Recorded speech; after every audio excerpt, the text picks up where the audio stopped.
All right, you got Uncle Keith with the red face. Yes, just got off the treadmill. Thanks, Uncle Jimmy. Yeah, Uncle Jimmy, the producer Jimmy, the guy in the buttons calling me out. Good morning, Reiner. Good to see you. Good morning, baby. Coming up on today's episode, we're going to introduce the 22-minute solution to staying healthier. It's about sitting on your ass less. Yes. We're also going to unpack why resting longer between bench presses might just make you stronger. Are we sitting there for 2 minutes, 3 minutes, 5 minutes? How long should we sit in between the bench press? We got some science that's going to dissect it. Then we have some human experience from John Anderson, See Marty Fit, backing it up or debating it. Hey, you guys know who Rich Roll is? We're going to talk about his transformation journey from rock bottom to Ultraman to help rewrite your own story. Plus, we're going to find out if your daily food choices might secretly be weakening your bones and talking about, hey, are protein drinks good for you? Are they good for you? And listen, if we got some time, we're going to carve out the ultimate core routine for your 35 plus men out there as we keep testing data. What guys are jumping into the show, what guys are jumping out. But first, guys, don't forget to like, subscribe, leave a comment on the channel. And remember, this is an R-rated experience, as YouTube reminds me. Now that we're in the monetization phase, we're like, hey, are you guys adult content? Are you guys inappropriate content? Can we put ads behind your content? You know what my response to that is? Fuck yes. Oh yeah, true story. If you have kids, you might want to tell them we drop some bombs on the show every now and then, or just tell the parents to leave the room because of it, or else somebody's going to be offended. Good morning, Adam Holroyd. I see you there this morning as well. And guys, listen, we always talk about it every single day. Don't hit the snooze button. You hit the snooze button, you're 9 minutes behind. And if you hit that snooze button, you're 9 minutes behind the other guy who hasn't. If you do it all year, you're 2 days behind that guy. So guys, get up and get going. We are your morning and accountability partner here at Mornings in Live with Keith and Friends. I'm your host, Keith Bills. Over there, we got John Anderson. We got C. Marty Fit. We got producer Jimmy on the buttons. Jimmy, let's bring the boys in to get the show rolling this morning on the Monday Loop. Johnny's bringing some energy, I can tell. And I know Chris Martin always does as well. What is up, Johnny A., my friend? How are you, pal? I could tell your energy. We talked yesterday for a couple seconds, and I was like, Johnny, let's save it for tomorrow's show, man. How are you today, pal? Good,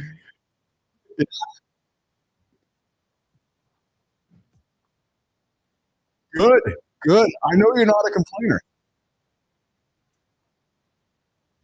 Yes. I know you're not a complainer. You got no time for complaining.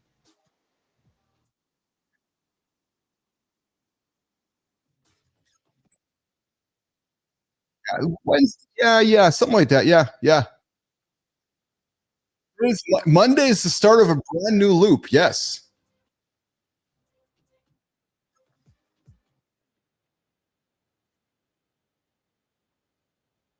Yeah.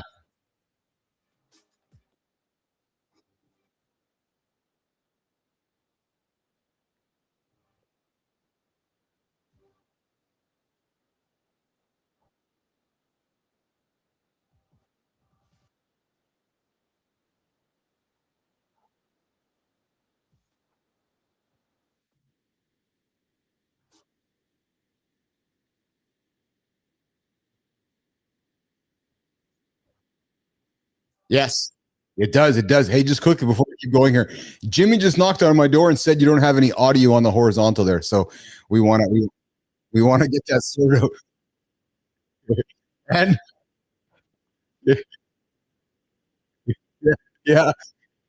And when you say you're putting your tentacles up, Marty, what's going on, brother? How are you today, pal? What's up, baby? We gotta get the audio, baby. We gotta get the audio on both, baby. Come on, man. Marty, I missed you on Friday. I've been waiting for that intro all weekend because I missed your intro on Friday, and I was like, Marty, where's Marty today? Sorry, man. You know, busy. Oh, are you busy, Mr. Christopher Martin? What's shaking in Maryland today, pal? How are you? How was your weekend, brother? It's good, man. Did you see my story? I did. Yes. Yeah. So, man. How did it go? How's that all shaking out? How are you feeling today? It was amazing, man. My legs are cooked. So what? What did you do? I didn't see it. What did you do, bro? You did the High Rocks. Yeah, High Rocks is like an indoor Spartan. The what? High Rocks. It's like an indoor Spartan race. Oh, okay. Yeah. Okay. That's awesome. That's awesome. Yeah, so Marty, what were the results like? So we finished in an hour and 24 minutes. Okay. Which is solid. I'm not sure how other people finished. I saw different times up there. I saw we beat some people, but I know we weren't the fastest. But Yeah. I think I'm gonna do one by myself. So Are you? that'll be pretty cool. Yeah, I'm gonna start training for it. When you say we, who's we? I had a partner. So you can do a relay with 4 people. You could do a partner with 2 people, which is what I did, or you can do it by yourself. So Interesting. Okay. Mm-hmm. Okay. And what type of obstacles was it on the indoor? Just like an outdoor one, but on an indoor. Johnny, Yeah, so you got yeah, so Oh, row fuck. So machine. it's like an in the gym type scenario. Yeah. Oh yeah. Row machine, ski machine. Oh, fuck, dude. This is, you know what this is called? This is like the new fucking breed. First it was strongman, then it was CrossFit. Now it's whatever the fuck we're talking about here. Yeah, and there's championships. People compete. So I'm trying. You know what I mean? It's I'm just the evolution of it's the evolution of difficult shit. I love it. Yeah. I love it. Get people doing difficult shit, Johnny. I love it, right? And if it gets Marty out there doing things that Marty's leading, I think it's fantastic, Marty. Marty, what did you hate about it? It's a lot of running. What? Hold on. What did you what? Oh yeah, you're right. What did I For the dislike? love of Christ, rephrase that question. What was the least effective? God damn it. Have you not learned anything, you nutty little fucker? God damn it. What was the least enjoyable part of the day, Marty? Much better. That's much better. And the row machine cooked me, man. Oh, the row my machine. God. I dislike rowing machines. I hate it. They are so good. But I pretty much crushed everything else, man. You know, the burpee, frog jumps, farmer walk. Oh, crushed the farmer walk. Oh my God. I was over prepared for that. Yeah. So, what was the cost to get in, Mark? It was I think it was 160. Okay. Yeah. So yeah. And a full day event, like all day, or how long did it go for? Nah, you just run your race. I mean, you can hang out. You know, there was a lot of fit people there. A lot of people that follow me. You know, they watch my videos and stuff. They were showing a lot of love, and that's awesome. A lot of fit ladies in there too, man. It was pretty cool, man. Yeah. Did you meet any fine young ladies during your journey? I actually didn't. I talked to some people, but I didn't like make any friends though. I kind of was in and out, to be honest. And then I had a videographer there. I was shooting content too. Yeah. Oh, so, awesome. I didn't really hang out too much. Then people kept trying to sell me shit, and my legs were hurting. I'm like, I'm going home, man. You were there for business, right? I was there for business. I'm like, I'm going home, man. Yep. That's awesome, man. Good for you. Johnny, how was your weekend, brother? Was it good? It was really good. Yeah, as we were talking briefly in the beginning of the show, as you know, I was definitely put in a position to try to discover some new things in myself, and it was a good weekend, man. It was a really good weekend, and not that my discovery's over, but I'm seeing things differently. You know, I guess to summarize it, you know, I think I had somehow, some way, I had started to see. I guess my goggles had gotten dirty. Yeah. Sometimes they get dirty and you don't really know it. Not that things are bad. It's like the universe is telling you, hey, dude, I know you got a good thing going here. Yes. But there's another level and you need to see more clearly. And, you know, that see more clearly, you know, like one of the things I'm recognizing is that I really have to focus on the present moment. You know, we get in this world, we get so what's happening. You know, granted, we want to know and we want to control everything, but in actuality, there's so many things we have zero control over. We just accept those, let those go, focus on what we can control, which is in the fucking present moment. Because if you're worried about a problem that's in the future, you ain't fixing shit worrying about it what's in the future, but you think about what you can do right now. If it's something that you can do that will fix that, that's a game changer. So easy to let your brain tell you stories about problems that you might have or problems that could have. Now, listen, in defense of that, good leaders, great leaders, exceptional leaders are always thinking about just that, wondering what if, wondering how to, wondering of what happens. But the challenge and the opportunity inside of that is balancing the emotions on the what if scenarios, because good leaders don't want to be surprised about what might happen. Right. But you can't get caught up in telling yourself stories about what might happen and take yourself right out of the game. So it's balancing, right? And there's the key point, it's the game, which is okay. I can control my moment right now. I control the situation right now. I'm thinking about what's happening over there, but I can't let that absorb me because that's going to kill me if it absorbs me. And the power of awareness is such a wonderful thing. Lauren over the weekend was like, yeah, my head's kind of messed up. And she paused for a few moments, expressed herself to me about where she was at with her head and just kind of some emotions she had. And it was awesome. She said, I have this awareness. I want to share it with you. We talked about it. I was like, wow, that's really great. Now I know how to handle you and handle the, and not in a negative way, just in a, I know how to now handle the emotions of the situation because my partner had awareness. You know what I mean, Johnny, Marty? And when we can have that and share that with our friends or our partners, it makes such a rewarding situation because nobody's guessing, nobody's wondering, it's just clear communication. You know? 100%. 100%, you know, and I know Terry, I think part of what I'm going through too is this all kind of fucking connects itself together. Yeah.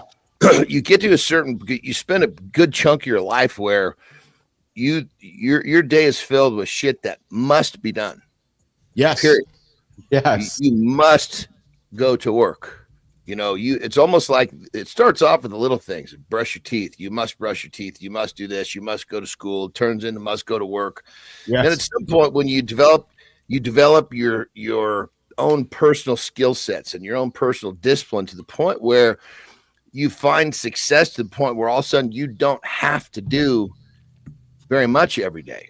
And then it becomes that thing where you really need to find things that you want to do, but want to do with a purpose. Well, that's the key word is the purpose part, right? You got to find stuff for a purpose or you're just going to be going around in circles and hanging out in quicksand, right? With no purpose in life. And then probably get into troubles. And then you probably find maybe guys like you and me, Johnny, you know, I found myself going down the wrong paths when I got bored. Or go down and chasing things that buddy. right idle time is the devil's playground. Oh, Marty, is that not the truth, man? If it's not in the pantry, if it's not in the strip clubs, or it's not in the bars, it's in all the places that you shouldn't be, right? So bored and gets it. What's that saying, Marty? Idle time is what? The devil's playground. Cool. I never heard that before. I like that. That's really good. That's powerful. Yeah, that was a phrase I heard a lot as a kid, for sure. Oh, wow. I didn't hear that till I was 29, 28, 29, 30. I wish I heard it when I was a kid. I'll tell you actually, that was a big thing, like from teachers when I was a kid. Oh, yeah. Yeah. Because keep in mind, back in those days, nobody fucking flipped out when you talked about a religion at school. No. So, that was more of an open conversation. Oh yeah, you're a Christian, you're a Catholic, you're this, you're that. It was all accepted. There was nobody was fucking suing somebody because they talked about what religion they were. Yeah. I think it's crazy that we're in these times now, you know. And I always was taught to respect other religions, whether I believe in it or not. Me too. That's how I was taught. My kids go to a Catholic school. Judge all you want. I treat religion like math or any other subject. It's a subject you learn, right? So my kids go to Catholic school. They've learned about religion, but you talk to them, Johnny, they have opinions on Catholicism. They have opinions on Christianity, on mullahs. So they were taught it just like they're taught math, English, French, any other subject. And that's how we have coached them. Is it's a subject. It's just a subject, right? Mm-hmm. And there's values within that. Johnny. Well, the thing with religion is, I think it's great to understand, and there's so many different beliefs. When you get right down to it, there's so many common threads to, boil it down. There's so much similarities, but I think what people tend not to believe with religion, and I'm not damning anything by any means. It's like a really fucking powerful thing because it teaches you and promotes you how to believe. Ah, yes. And believing is a fucking skill, whether you like it or not. Because here's the thing. Let me rephrase that.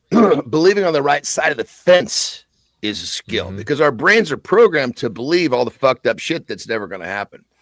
But to believe that things are going to be good, to believe you're going to be okay, to believe that things are going to work out, to believe you're going to end up where you want to be and have that faith, that, my friends, is a fucking skill. And religion at any level promotes you to learn that skill. That's powerful stuff, John, Marty, because you're right. Because it doesn't matter what you believe, frankly. I don't care what you believe. Your beliefs are your beliefs. And I respect you for who you are. As I get to know you as a human, I'll respect your beliefs.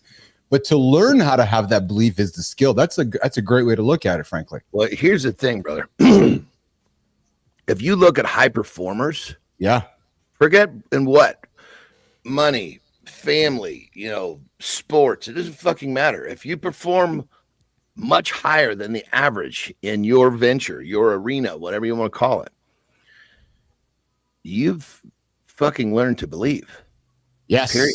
Yes. Mm-hmm. Yes. So, I mean, if you think about this is actually, people, they look at religion, and I think that's part of the problem with the general public is they they see, boom, this is what it is. But have you really fucking gotten down to the root of what it is? Because once it's like the root is the belief. Call it Buddha, call it the universe, call it Jesus Christ, call it whatever you want to call it. But if you have a major, we shouldn't say major, that's the wrong word. If you have a true belief, that is power. And that belief, because once you learn that to believe, you can translate that where you want to put it. Now, first you believe maybe in God. Let's use that's very, very, very common. You learn that faith. Now you learn to believe in yourself. You learn to believe in your goals. Next thing, you just fucking believe. And when you believe, that's the first step to achieve. If you don't believe it, it ain't happening. Believing is the first step to achieving, and it all starts without hitting the snooze button. First thing in the morning with the boys, Mornings in the Lab with Keith and friends. I'm your host, Keith Bills, John Anderson over there, fit over there. And if you hit the snooze button, you've already proven you don't believe. That's it, brother. That's it. Can I just add something real quick on that? Yeah. I was just going to say too, it provides a sense of purpose as well. Absolutely. Yeah. Fuck yeah. 100%. Yes. And again, what your beliefs are, those are your beliefs, but it's just the ability to have some and find some and stand behind them and then put some values behind those beliefs. That is power. That's power. All right, Jimmy, let's do the accountability check, and we're going to come back and get into Rich Roll, from rock bottom to Ultraman, how Rich Roll rewrote his story. And you know what, guys? I'll share with you why we're doing this today. Because we're building the show and we're testing. So I'm going to pull the kimono back on the testing. During my testing, I was like, hey, somebody, Chat GPT and a bunch of other people and consultants and folks I'm doing some research around, were like, when you associate yourself with other people, you can establish authority through others. I'm like, oh, that's a pretty good idea. So we're going to establish some authority, attaching our story to Rich Roll's story coming up in a few moments, and talk about how he went from a broken dude to an Ultraman. All right, Jimmy, let's do this one right here. Boom, boom. As speaking of John Kraske, Wednesday, Live in the Lab relaunch, sit down one-on-one, how the guy got to 100,000 followers on LinkedIn without cheating. Yeah, that's a true story. All right. My ego used to keep me safe. My ego used to keep me safe. Safe from rejection, safe from pain, and safe from growth. That's a true story right there. I'll tell you. It told me to stay tough, to be right, to protect my pride, but that safety came at a cost. Disconnection, stagnation, loneliness. I had to learn to get out of my way, to embrace empathy. And while I thought it would make me weak, it really made me better in every way. Here are 3 ways I learned to keep my ego in check. Baby, that ego, if you don't keep it in check, it's going to kill you. Yeah. I stay open to feedback, even when rejection feels likely. I do that through curiosity. I don't need to be right. I just want the results. I lead with kindness, even when anger tempts me. And I choose to self-love, even when doubt creeps in. If you're serious about your growth, I invite you to check your ego at the door, not once, but every day, guys. You got to leave it outside the door. And if you start with that one small decision today, ask instead of making assumptions. Be curious instead of being defensive, or listen without trying to win. Because while ego can protect you from pain, it also prevents what's good for you: progress, connection, self-acceptance. So guys, I invite you, let go of that ego, even though it feels strange. I'll tell you right now, it's 100% worth it. Try it. See what changes. Then decide if it's worth holding on to. Ego will get you to the bottom, or ego will get you to the top. The choice of the ego ride do you want to be on, nation? All right, let's bring the boys back in here. We're going to keep the show rolling here, guys. And I was doing a little bit of research last week into some exceptional human beings. And Johnny, Marty, starting with you. Do you know who Rich Roll is? I do not. Johnny, do you know who Rich Roll is? It rings a bell, but something tells me that I don't. I'm going into the wrestling world, and I don't think that that's the case. Yeah, no. So Rich Roll is he white? No, not being funny. Is he white?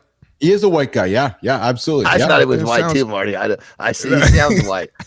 I wasn't trying to be funny. He certainly sounds. It sounds familiar. White as can be. There's no brother in him. Yes. Yeah, Rich Roll. Amy Reinert's a fan of Rich Roll. Now, Rich has got a journey, guys, and I did a little bit of research into Rich, and he's one of the and Amy's a fan of Rich, and Rich is one of the especially in the world of social, one of the high-profile thought leaders, inspirational leaders, and let's get into it, guys. You ever feel like you've missed your chance to rewrite your story? Today, I'm going to unpack an incredible journey of Rich Roll, a man who defied the odds by transforming his life from a path of addiction. We talked about that and kicked the show off, and poor health into one of extraordinary athletic achievement and profound inspiration. Now, guys, this isn't just about a story of physical transformation. It's about resilience, the courage to embrace change, and how redefining yourself at any age can lead to unprecedented success and happiness. Now, guys, let's lay it out here. He's a former Stanford swimmer with enormous potential. He found himself spiraling into alcoholism post-college, battling addiction until he entered rehab at 31. So Marty, just around your age. But even sobriety didn't shield him from poor health habits. By 40, 9 years later, and here's the thing, guys, and this is why this story inspired me so much, because so many of our men listening in. So 9 years later, guys, so get this. Battling addiction, rehab at 31. By the time he was 40, he faced severe obesity and health issues until a wake-up call ignited his transformation.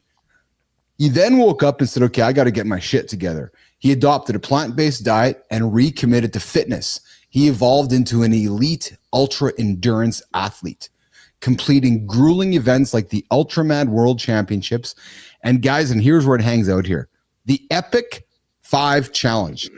Marty, Johnny, 5 Ironman triathlons across Hawaii in 5 days. Oh, what? 5 Ironman triathlons across Hawaii in 5 days. Now let's set it up. At 31, he's in rehab for addiction. At 40, he's waking up with severe obesity. So guys, half his life's behind him, and he's waking up, John and Marty. You've had clients like this that are looking in the mirror going, oh my God, I'm just fucking messed up. And I'm going to think, guys, a lot of guys at that point probably continue down the path of negative behavior and negative habits. They mail it in. They mail it in. There's too many fucking years have gone by. Right? Mm-hmm. And no self-belief. Well, Rich Roll took a different path. He's like, no, I'm going to go and change my life. Right? And he went, and the ultimate for him was these 5 Ironman triathlons across Hawaii in 5 days. Now, here's how he did it. And here's how we're inviting our audience to do it, which we talk about it all the time. Identify one meaningful change you can make today. Rich woke up at 40 going, I'm fat. I'm not feeling very good. I got to get myself together. Went and embraced the plant-based diet. And then what he did is he committed to it publicly within his group of friends. So again, we talk about it on the show, holding yourself accountable to your group of friends or to the world, making a public statement to gain accountability. But most importantly, guys, to gain momentum. John, when you know when you say something to me or Marty or your buddies or Marty, you do, it doesn't slow you down. It gives you momentum, doesn't it? And we don't talk about that enough. When you make a statement, it's like fuel to say, okay, it's time to get going now because I just told my buddies this. The power. You're talking about like when we're committing and we're basically putting it out. Yes. But it's like for me, I'll say yes. But the problem is that so many people don't know how to keep the promises to themselves. Correct. And once you break the promise to yourself the first fucking time, it's easier to do it the second and the third. And by your time you're at the fucking, 5,000, God, blah, blah, it's real fucking easy to say something when you're feeling all fucking inspired after you watch a YouTube video about what you're going to do in the fucking morning. But you get snagged by the first fucking action, which is hitting the fucking snooze button, and bam, you're right back to where you fucking started. Yes. Marty. No, absolutely. And I'm trying to think. I saw this post the other day. It said, I'm probably going to mess it up, but it says something along the lines of, you're not getting fatter as you get older. You're just moving less. Yeah. Well, and Rich Roll, what you just explained is just a great example of, it's all a choice. It's all in your hands, right? So you don't have to just let yourself go because you're getting older. You can literally turn it on at 40, 45. Dude, I love that. And change your whole life. Change the trajectory of your life. Like that's an amazing story. I love that. Like he changed his whole life. How are we looking at it? I love that, Marty, because are you getting fatter? Are you getting less active? Are your habits getting fucking weak? Because which side of the equation are you looking at it from? From a financial standpoint, when you say to someone, gold hasn't really gotten more expensive, the dollar's gotten weaker, and they're like, what does that mean? Mm-hmm. Well, which side are you looking at? Is gold really worth more, or is there just like 4 times the fucking amount of dollar bills floating around? So that means economics 101 means that it takes more of those dollars floating around to have one of these bars. Yeah. Hey, Marty, what barriers do you think hold most people back from making a significant life change? They have their mind made up. You made a decision to not get fit, to not go after that career, go after the relationship, whatever it was. You made the decision. And who gets something done when you already got your mind made up and you're looking at it from a negative viewpoint? Yeah. I think that's the biggest thing. And when we have a negative viewpoint, we don't see what we should see. You could turn anything negative. But when you're in that negative spot, your goggles are fucking dirty. You know what I mean? It's like just when you're in that, when you're in that space where you are projecting negativity, obviously if you learn to flip that, that's great. But generally speaking, people get in that spot and they don't see the opportunity, they see the problem. They're seeing problems rather than opportunities. It's easy for them to stay in that negative state when someone does have that wherewithal or just that I've had a fucking enough. I don't fucking care. I'm going to make this decision. Right. But I think the problem is that so many people, they want, oh yeah, that I'm going to give that a crack. And then they get to that, giving that a crack. Right. Maybe like your event. So, oh man, I'm going to do that, and then they wake up on Saturday morning, like, oh, fuck, I got a headache. And because they're looking at things from a negative standpoint, their goggles are dirty. They just find a whole bunch more reasons not to do what they should do. Yep.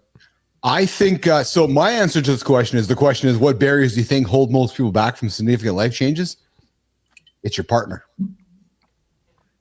If your wife's not on board or if your husband's not on board, you're not having success. I agree with that 100%. It's as simple as that. It's lifestyle, it's eating, it's everything. Because if your partner's not on board, because what happens, and Marty, you've seen it. I lose 40 pounds as a man. My wife doesn't lose 40 pounds. I start becoming hot and attractive. I start getting attention. I see you nodding. What starts to happen. My ego becomes bigger. I start fitting better into my clothes. My wife's like, oh, you're not giving me any attention anymore. Oh, yeah, we're not. Where's our coupleness gone? Well, let me just be the devil's advocate. Number one, I agree with what you said, Keith, that what you said is very common. Yeah. I think part of the problem is that common belief system. Oh, this is going to happen. If I put in this effort and I get better, then my wife's not going to come. Oh, then my friends aren't going to love that. Listen, if you want to fucking do this, you fucking do it. And your life will shape itself around you the way it should. Maybe these fucking people that aren't following you aren't supposed to fucking be in your life. They're supposed to be in your current life. But if you want to kill your current self to be a better version of you, it might include new people.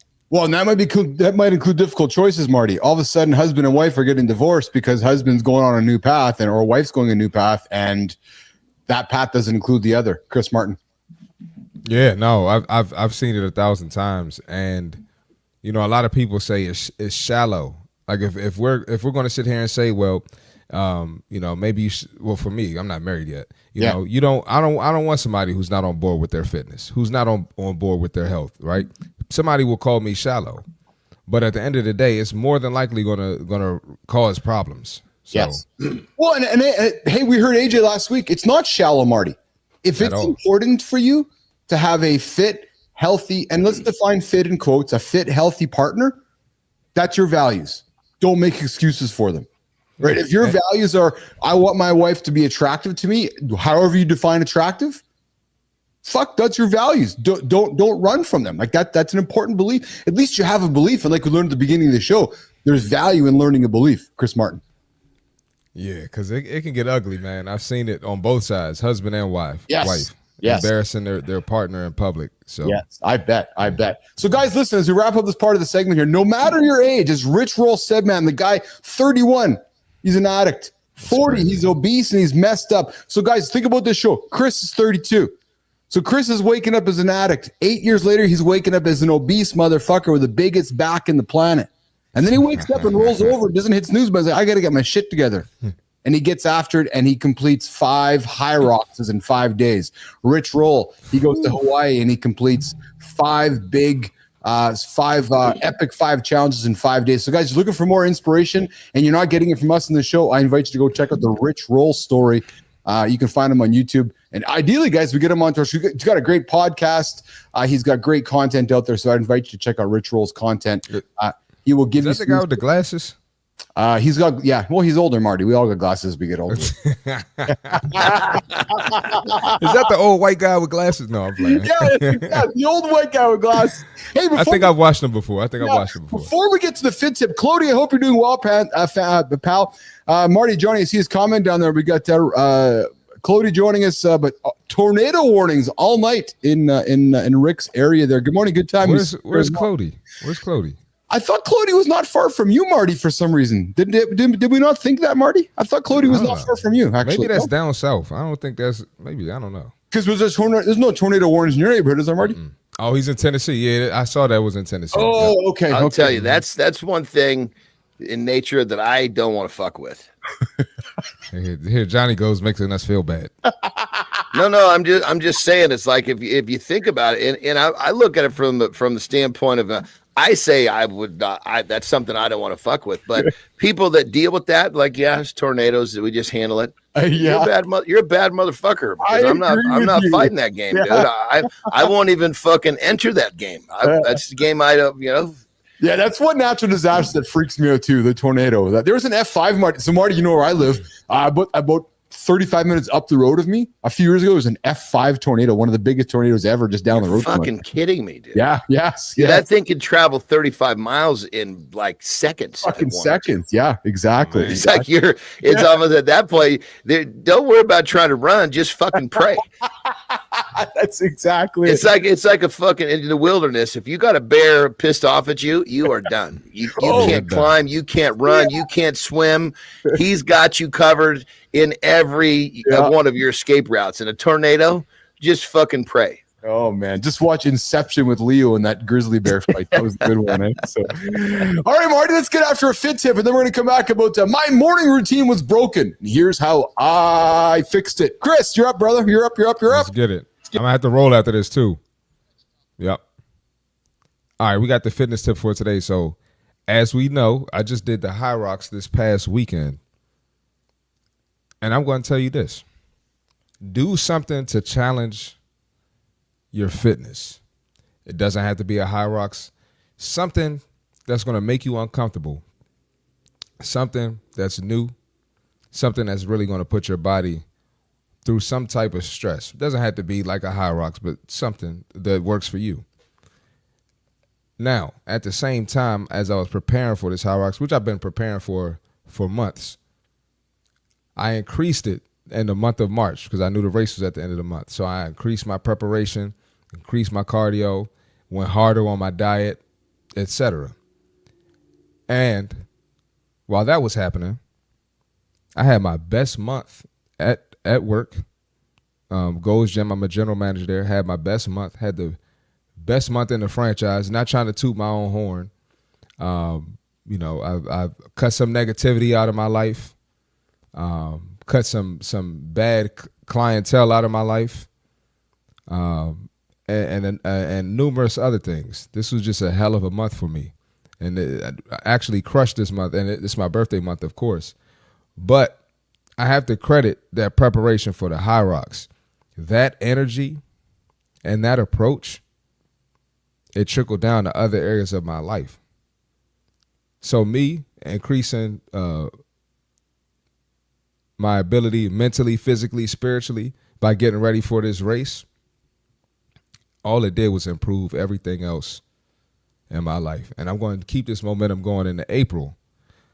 But what I learned is I'm going to have to do another one this year or something similar because the results are impeccable. So do something to challenge your body that's going to challenge you physically, mentally, spiritually. Try the high rocks if that's what it is for you. Find something. And that's the fitness tip for today. Christopher Martin, that's inspiring shit, man. You had a good month.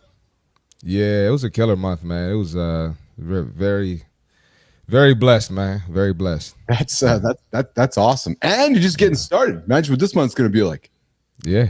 It's going to be better. That's awesome. Before you go, Marty, we got Rick coming in. He's from Tennessee, where we eat grits, but they're obviously spelled grits, but we say it as I want some grits. They're grits. They're two syllables there, Marty. Grits. Grits. That's really how they say it too. I think they taste better when you say it that way. Yeah, something like that, right? Could be it. Yeah.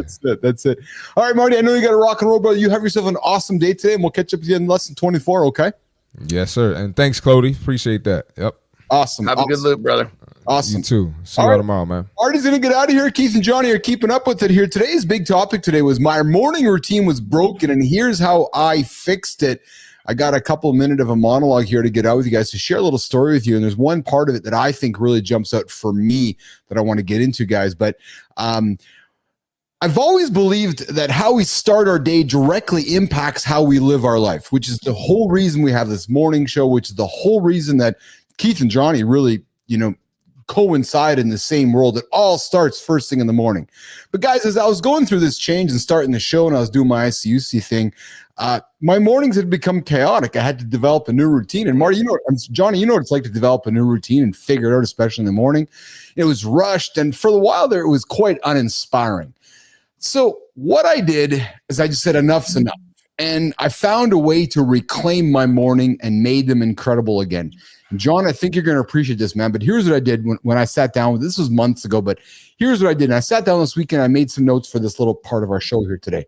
So before making these changes, John, what I did is I needed to know exactly how I was spending my mornings. And I have offered this to many people often, which is I don't think people recognize the value of time for the most part. And what I've invited people to do, and I've done this myself, was I've taken my calendar, John, and I put everything possible into my calendar. Time with the kids, time with my wife, time to go to eat, time for the show, time to prep. And when you start putting it out on a calendar, whether it's written or digitally, you really see how much time you actually don't have. Like when you work backwards from, okay, I need 6 hours of sleep or 8 hours of sleep. Okay, I need to spend an hour with Terry or Lauren. I need to go spend an hour doing this. You quickly start realizing that. And again, I'll use the liquor analogy, Johnny. A good bartender can squeeze 28 ounces or 30 ounces out of a 26-ounce bottle. Well, I don't know about you, but it's very rarely you can squeeze 25 or 26 hours out of 24, even though my wife tries to do it every single day. I tease her about it, but you can't squeeze 26 hours out of a 24-hour day. So something has to go. And I think, John, the only way you can do it is when you literally write it all down and look at it in front of you and go, okay. So that was my first step. And I'm going to pause there and get your comment, which was I audited my absolute time. As a matter of fact, I'm doing it again right now. I'm like, okay, my alarm gets me up at just before 4 o'clock. I'm moving it ahead to 3:45 so I can buffer those extra 15 minutes in the morning for me. But that's just this value of auditing time. John Anderson, auditing time. Yeah, time is one of those kind of the way that we're in general, we're promoted, we're taught to go to school, get a job, have a family. It's just like the way that we're promoted to live our lives is all kind of laid out. Yes. And most of us end up in this place where we're trading time for money. Yes. And so when you're a trader like that, then your time is almost viewed differently because, but when you're not trading your time for money, you become a money creator. Now all of a sudden you look at all these little bits of time as value, because you know that, okay, if I don't really need to trade my time, but if I have this little bit of time, I can create, a new system, a new way. So I guess there's just, I guess to answer your question is I think there's a big separation between how people look at time. And I think when someone's an entrepreneur or a business owner, they're going to have a slight different look. And when I say that a business owner, I don't mean a person who's created a business or created a job for himself. Yes. I'm talking about a functioning business where other people, blah, blah, blah. Yeah. So I think that's the first step is to kind of realize, okay, where are you in this journey with time? Define time in your world. And once you define time in your world, and at that point, you can look at it from a standpoint that can be helpful with how you are living your life. Does that make sense? It does. I think this is one of the most important things for every human to be successful. And Claudia writes it out here too, which is if you want something to happen, you must make room for it to happen. Again, back to 24 hours in a day, right? I want to go achieve something. Yeah, but if you don't put the time aside to achieve it, it's never going to happen. It only becomes a want. Right. So I want to do this. Okay. Well, what's the plan to do it? Oh, I haven't thought about that. It's just going to happen. No, it's not. It's going to happen. Are you going to bed earlier? Are you getting up earlier? Are you sacrificing 15 minutes over there, 15 minutes over there? Right. So this is the foundation of all success. And then number two, Johnny, which was what I did to reset my mornings, which was I set clear intentions, not goals. I'm not the biggest fan of goals. I think goals put us into a box. I like the idea of an intention or a flexible goal. When I wake up with an intention, Johnny, I wake up with an intention, which is I'm going to start my day with gratitude and reflection. Not the goal of my goal today is to start with gratitude. No. I'm starting my day today with much intention about being grateful for being here, not telling stories about myself, right? And reflecting upon what's working for me. And I found that subtle shift for me, John, made mornings feel less about ticking boxes and more about actually connecting with myself and what was and what is important to me. Comment on intentions versus goals, John. 100%. Well, you figure a goal, think of that almost as like that's the point B. You're standing at point B. Yes. That's the destination, right? Yes. But how your purpose, your behavior, your intention, this is how you're going to behave or act or execute today in this moment to get to that destination. Yes. So if you're too focused on the destination, then you're basically going to make mistakes right here, right now. And when you're focused on it's like perfect example with clients. One of the things I tell them is say, look, if we want to get to that destination quickly, we have to focus on today. And then once tomorrow comes, it becomes the new today. And every time we focus outside of today, we're letting something get past us.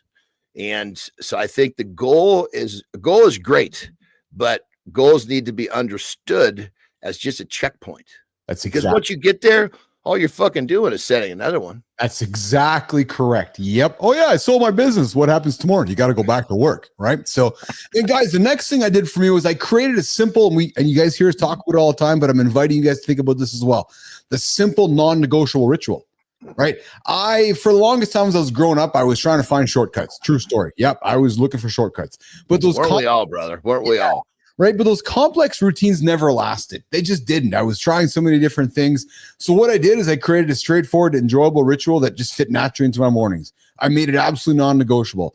Nobody can bother me before X amount of time in the day. And it doesn't matter. It's just like brush my teeth.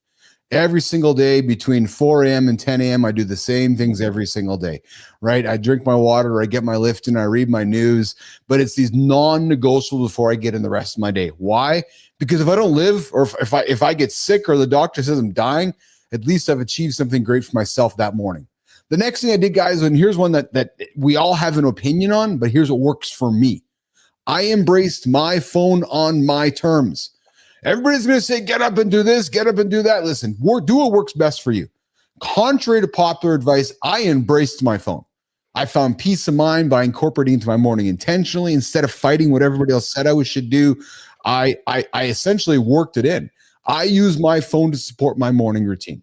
It sets the stage for clarity and it calms me rather than distracts me. Well, brother, let me jump in real quick. I mean, the phone, if you define your phone and you live by that definition, your phone becomes very, very powerful. A phone is a tool. Yes. Question is, who's the fucking is the phone using you, or are you using the phone? Who's really the fucking tool here? I get too fucking tired of people bitching about, oh, you're too much screen time. Oh, put the phone down. No, my phone's my fucking tool that makes me money. My phone's my tool that moves me forward. Just because. Well, what are you doing with your phone? Just because you fucking scroll, exactly. You should put your, well, first off, what the fuck are you telling me what to do for to begin with? Don't you have some of your own shit to worry about? Yes. I'm good over here. I didn't fucking come to you with a problem. Exactly. Go wallow in your own mess. The other thing that I did, guys, and we talk about it often, and I talked about my non-negotiables, I made my human always come first. It has to come. I got kids and I got a wife. I love them to pieces. I got John and Marty, my friends. I love them to pieces, but my human has to come first. Once my human comes first, I can give to John. I can give to Marty. I can give to Lauren, Carter, Piper, and Brooklyn. If I can't take care of Keith first, they can't get nothing out of me. And that, to me, is one of the most important things that I think humans get wrong. Again, back to the analogy, Johnny, on the airplane, put your mask on first. Yeah. No, right. buddy. So next one, guys, is sharing my journey publicly. And that was the whole foundation for my show and me coming back into the world. Accountability and doing this with you guys is powerful. Oh my God, it's powerful. Keith and John get up here every single day and we share ourselves. We get up here naked and we share ourselves. Why? Because it keeps us accountable for tomorrow. When I'm talking about Johnny, about eating my protein and not eating chocolate, and I go upstairs and look at my pantry, I see John's face staring at me and say, okay, fuck, I got to keep myself accountable, right? The support and feedback kept me honest and motivated, reminding me that improving ourselves is a shared adventure. Now, guys, my mornings aren't just productive, they're ridiculously fulfilling. If you would have told me years ago that, yeah, you're going to get up at 3:45 and love it, I'd be looking at you like, what are you, crazy? But guys, once I organized it, once I figured it out and embraced it, they've set the tone every single day for a day filled with purpose, creativity, and joy. So, John. So good, brother. So good. So, John, I'm going to ask our nation this. What's one small change you could make tomorrow to reclaim your morning? Because you can sit back and listen. And hey, listen, we want you to consume our content. But, guys, you can get up and go for a walk, go for a lift, and get things done while listening to our content. But it all starts in the morning. Johnny, wrap it up before we get on to the next one, pal. Yeah, I was just going to say, when it comes down to it, you know, like people think, oh, you know, maybe they're at work. Oh, man, we're going to see the new movie tonight, man. I'm excited to go see that movie, right? Yeah. Wonderful, right? But now take that thought process, take that feeling you just described and invest it into something in the beginning of your day. So you wake up, there's something you want, you know, when I stop looking forward to my morning, then I know I got to alter something. Ah, yes, absolutely. And I'm finding myself looking forward to my mornings more than ever because of this. So this is awesome. And Rick Cody comes in with the final word. Who's the tool? Jordan Anderson, pure gold. That's exactly it. All right, Johnny's got a lifestyle tip, and then we're going to come back with Jorie Jensen. I got two things to throw on the table this morning. Apparently, eating some foods once a week may weaken our bones over time, according to a study. And then I want to have a chat with John and Jorie. I'm going to love both of their opinions. Are protein drinks good for you? I don't know. Are they good for you? Are they bloating you? Are they making you feel shitty? Or are they just full of processed crap? We're going to get into it. But Johnny's got a lifestyle tip coming up right now. Get me out of here, Jimmy. All right. Here's the thing. If you guys don't understand this, you're going to be really, really handicapping your ability to be happy, to be successful, to basically do what you want to do in your life. And here's this. What are you saying to yourself? What type of inner dialogue do you have with yourself?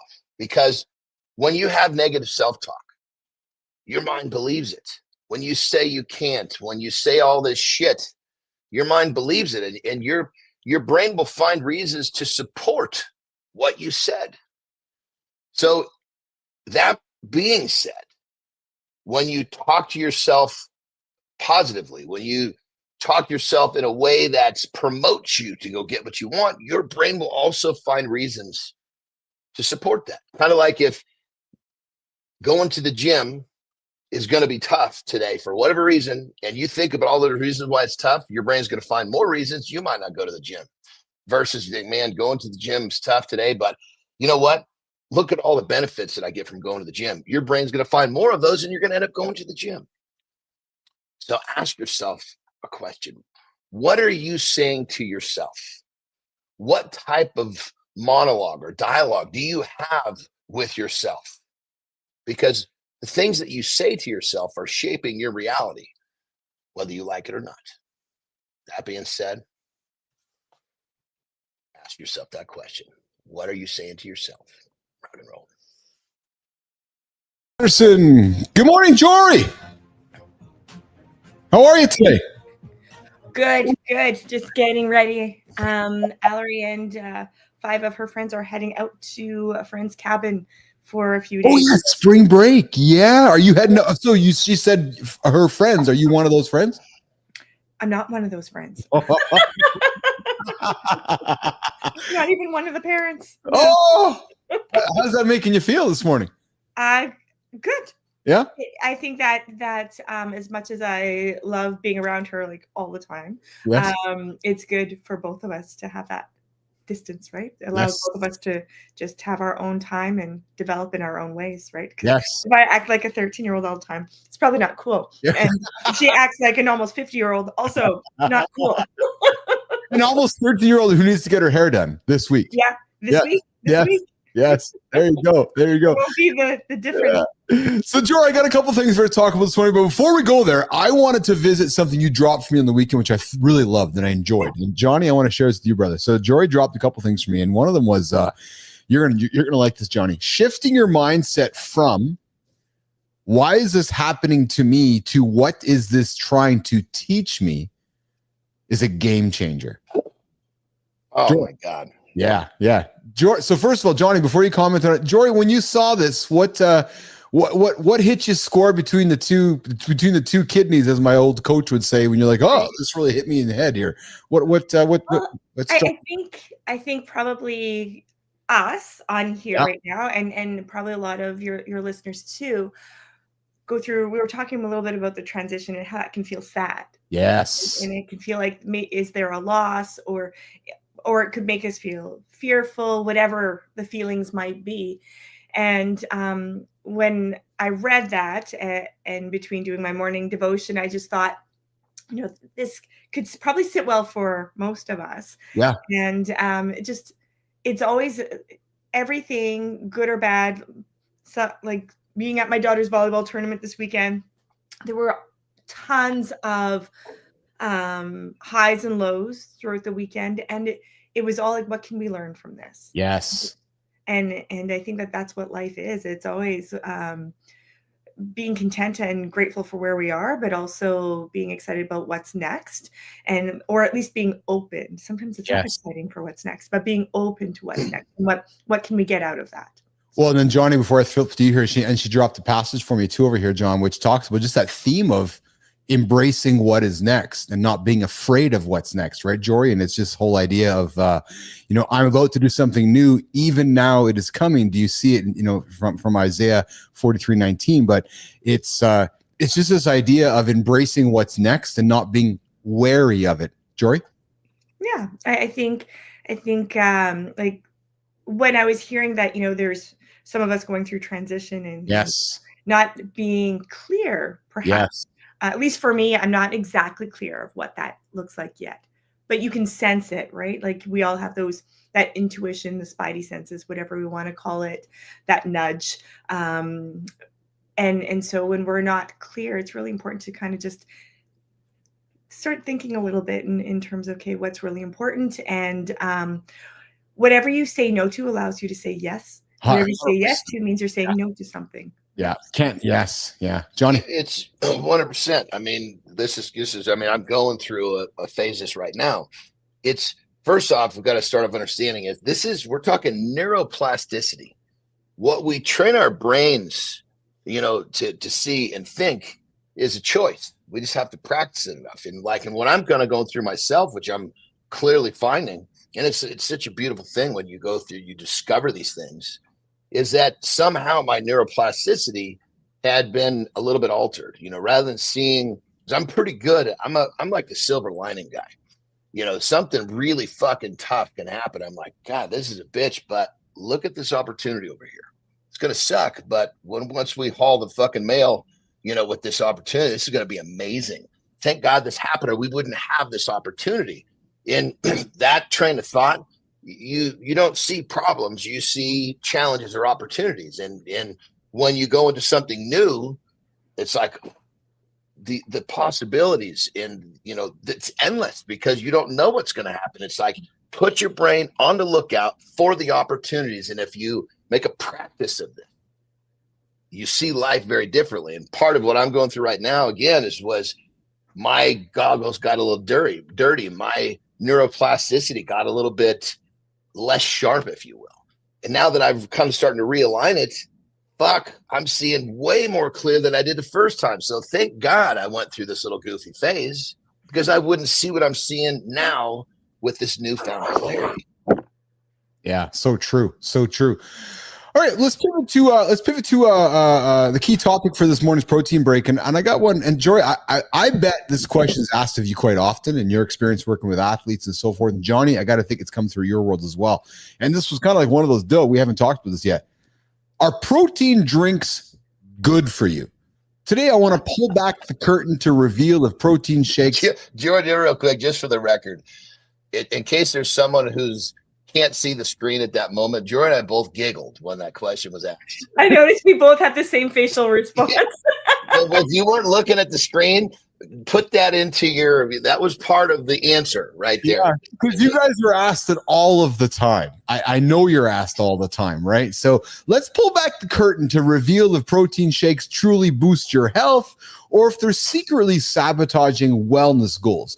Now, guys, choosing the right protein drink can make or break your fitness results, impact digestion, and even long-term health. But knowing what's truly in the shaker cup is critical. Now, listen, there's been enough studies on protein that confirms that protein drinks can indeed support muscle recovery, satiety, and even cardiovascular health. However, they're not without risks, issues like digestive problems. And apparently some studies have started to reveal the heavy contamination of heavy metals like lead and arsenic are real concerns inside of these protein powders. And in just a little bit of the research I've done, and even just some dabbling in the industry, it's pretty easy to make protein powder. Anybody can walk up and say, yeah, I want to make a protein powder, right? So John, Jorie, first of all, let's get into it. Jorie, for you, protein powders, protein drinks, safe, good for you? How do you comment on somebody when somebody says this question? Jorie, are protein drinks good for me? So oh geez. So I'm going to say, I wouldn't say that they're good for you, right? It's a loaded question for sure. It is. It is. Yeah. I would say that they're not necessarily like good for you, but they can be helpful at times. Good choice of words. Right? So I know I have to answer to a college, so I have to be careful. So I would say that when I'm working with clients, I always look for ways, and I think, John, you're going to agree with this. If not, jump in, and that's also okay. But I always look for ways that we put food first. Yes. Now, when that is challenging or the client can't see a way yet in terms of putting food first, then this is where it becomes a supplement to supplement your nutrition plan, right? And so if someone's looking for, whether it's body composition change or in their mind, they just need weight loss, whichever it is, having the extra protein without the extra calories, if they're not in a space or, their lifestyle doesn't lend to them having whole foods all the time, and that can be challenging, then these protein powders or protein replacement, meal replacement beverages, they can be part of the plan, but not the whole plan. I've had some clients be like, well, I'll just have 3 of these protein drinks a day and I've hit my target. You've hit your target for protein. Yeah. There's a heck of a lot more you need than just protein. Yes. Yes. And then of course, if you're only having liquids all the time, that does change, in terms of your digestion. There's also going to be fillers added. There's going to be artificial sweeteners added. Now, if people are like, oh my God, the bloat, probably some of the artificial sweeteners that are happening, right? So you got to look at the big picture. Can they be helpful on someone's health and wellness journey? Yes, they can be. But having that as your main source, that can be where, you can get heavy metals that can build up in your system over time. But that's a lot that you're taking in. Usually I recommend like 1 a day if you're going to do that. In the beginning, maybe twice a day, but I'm looking at more of food sources over the long haul, because there's nutrients in whole foods that we don't even know about yet. Yes. So, we don't even know what we're missing if we're going straight to the supplement form for our main source. Johnny? Well, so I'll kind of like make because Jorie, obviously hit it right on the head. So I'll just kind of make an explanation a little bit different so that people have a different perspective. So let's say that you've got a dog and you feed your dog, a cup of whatever his little kibble, the little chips are. And so you feed him, let's just say you feed him once a day. And you feed him, you put the cup in there and he eats it, boom, right? That's like real food. Then you have the secondary way of feeding him, which would be considered a protein shake, where you take that cup of kibble and you put it into his bowl. Then you mix a handful of gravel in there. And so the dog looks at you and goes, the fuck are you doing? I got to get the gravel out of here before I can get to the kibble. Well, that's kind of what you're doing to the body when you're giving it a processed, version of protein with all of these possible contaminants. So the dog will always take the food with the gravel over being hungry. And that's what we have to realize. We're better off to have the protein shake than nothing at all. But the difference now, you understand, it's like you're feeding your body a bowl of food with pebbles mixed in there. It's got to sort through the pebbles to get to nutrient value. Yeah. Rick Clody comes in and I want to segue to this here. He says the business next door makes protein powder. Looks pretty sketchy. And then he asked the rhetorical question, is that going to replace ground turkey, avocado, and quinoa? Well, I was fortunate with AJ Zeglin to do a little bit of research into the protein business, and AJ and Johnny, did you not make a protein powder, Johnny, in your journey or not? No, I actually, thank God. I mean, I was actually in the process of kind of creating one. I had the name for it. I was going through testing for flavors. Right about the time when I discovered that protein powders weren't as helpful as I thought. And I was like, I can't sell something I don't believe in. Well, so it's funny you said it, because I was going down the path with AJ and he's looking to do some business together. He was looking to develop a protein powder. And then Jorie, I realized how easy it was to make it and how Rick Clody's words, sketchy it was to make it. And I was like, oh, so like anybody can make a protein powder and put whatever you want in it. And kind of the guy's like nodding. Yeah, he's like nodding, like, yeah. I guess I couldn't get over how unregulated it was. Yet we as humans rush on down to the protein shop, to the health store, and there's walls and walls of protein powder, and we so willingly drink it. And to your point, Jorie, some guys are drinking it. Now I will admit, there was days in my lifetime I was crushing 2 or 3 a day because I thought that's what I should do. Right until I was like, okay, I got to eat the real food. But I couldn't get over how low the barrier to entry is to make protein powder. I mean, when I was fucking around with it, what I remember was when I was just getting into it, like, fuck, I don't have to get anything approved here. I just fucking put this shit in a fucking bottle and start selling it. And if there's a problem, they'll come and tell me. Well, fuck, I was assuming I was going to have to get something approved. Okay, yes, this is okay to sell, blah, blah, blah. None of that. Yeah. I don't know if it's different now, but goddamn, that's when you talk about unregulated. Yeah, no kidding. Hey, McQuillan, sorry, man. I'm getting old, man. My eyes got confused. So I saw your comment, and no, Rick Clody's here. Fit presenter Mike McQuillan asked the question, the business next door makes protein powder. Oh yeah, McQuillan's in Peru. So I can only imagine the stuff being built or being created down in your neck of the woods there, Mike. But Jorie, I can see you nodded. I can see you're itching to get in here. What are your comments on this too? Well, and the level of athletes that I work with in terms of my full-time work, yes. I always say like it has to be third-party tested, but What I always make clear, though, third-party testing, and what that means to those that maybe aren't part of this world is that what we do is we look for companies, supplement companies that take their product into a lab and have it batch tested. NSF certified, right, Jorie? NSF right. certified, right? Yeah. Well, it could be NSF certified, Informed Choice, Informed Sports. Okay. Yeah.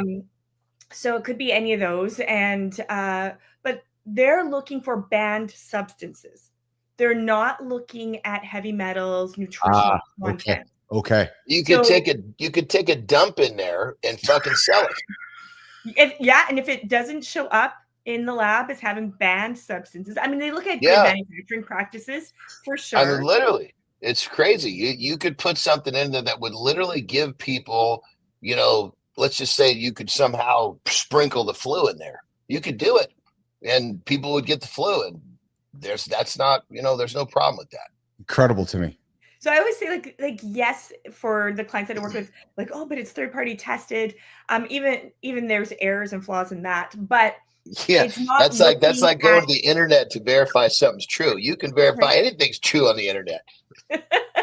and we'll match lot numbers for sure, and that's going to be the lowest risk in terms of banned substances, but it's not accounting for nutritional content.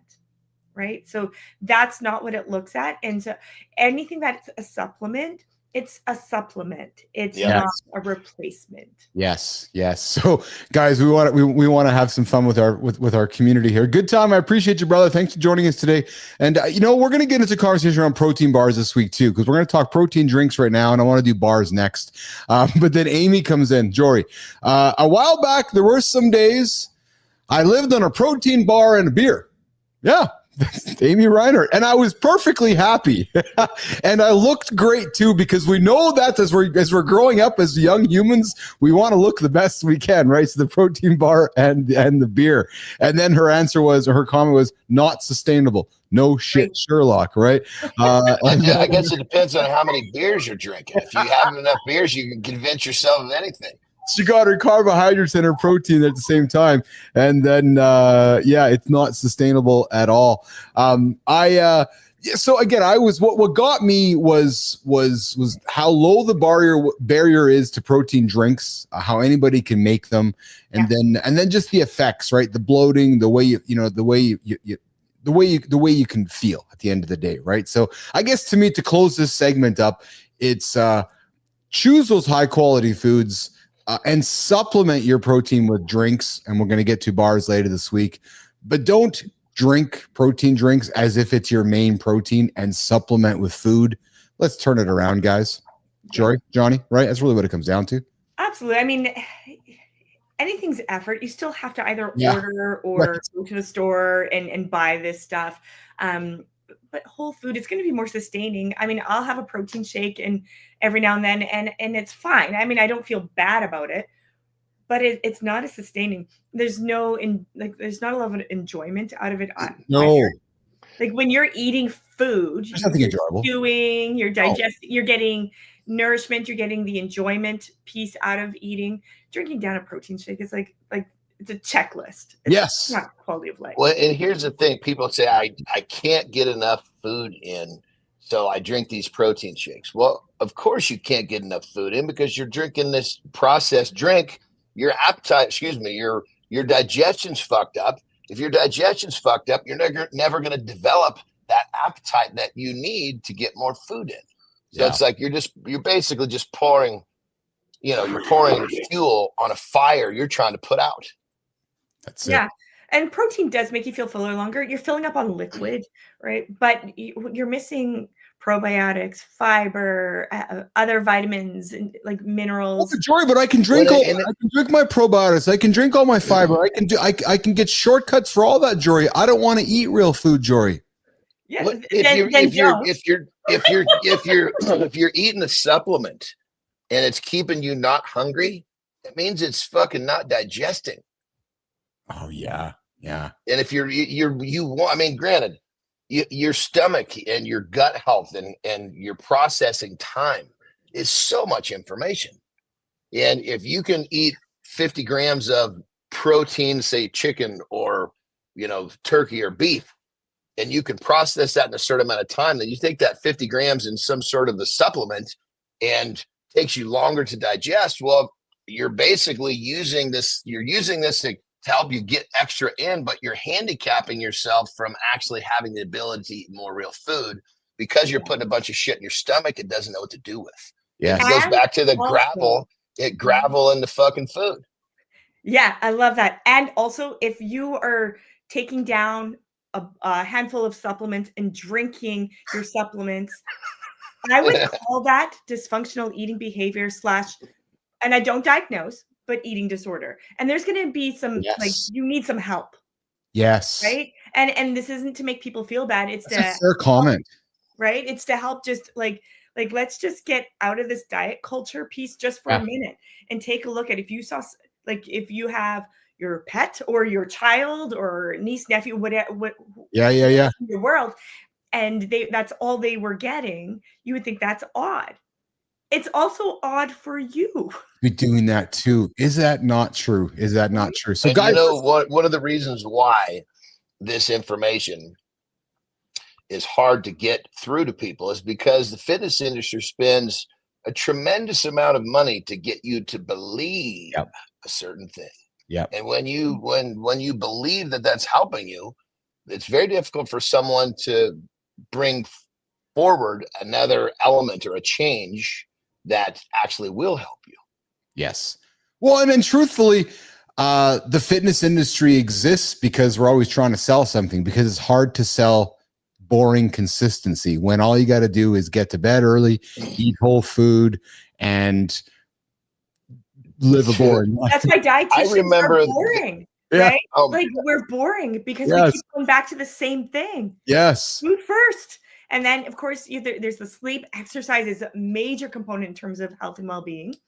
But I mean, we're boring because we're digging into the science and we're looking at what is sustainable, and what that is not like hot topic. It's pretty boring. And that's, it's unfortunate that I don't have anything to be like, wow, if you do this, that's going to happen, because it's just can't be. Well, that's why I really hung up on. I saw a comment from Lane Norton. He's like, it's the whole reason why every single year, every single few months, there's a new fad or new thing in the fitness industry for us to talk about, because success is boring and we need something to talk about. So it's either a new protein drink or a new exercise or something to get people thinking about it, right? But the reality, guys, is this: knowledge is your power. Understanding what fuels your body can be the difference between thriving or just surviving. Stay informed, stay confident, and as Good Time says, just put the pocket meat in your pocket. Right? If you got pocket meat with you, you'll always have meat, and you don't hit the protein drink. And you're right, Good Time. They had that food pyramid all backwards for us growing up. And I'm happy. Lauren went out of town this week, but you know what she left me?